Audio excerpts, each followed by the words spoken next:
How do I become an electrician in Canada?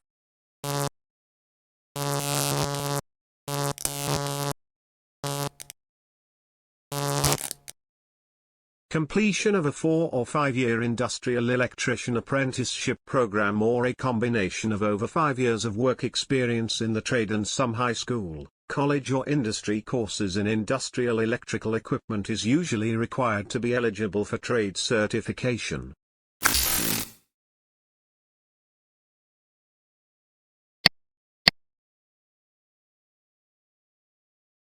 How do I become a welder in Canada?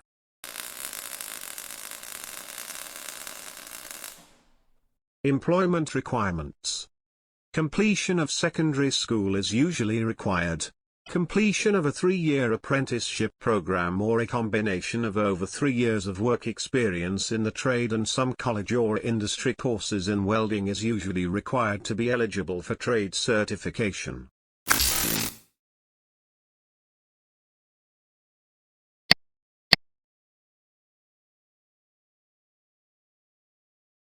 How do you become a plumber in Canada?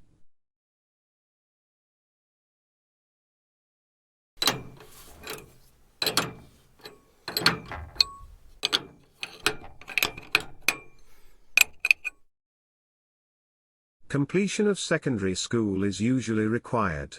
Completion of a 4 to 5 year apprenticeship program or a combination of over 5 years of work experience in the trade and some high school, college or industry courses in plumbing is usually required to be eligible for trade certification.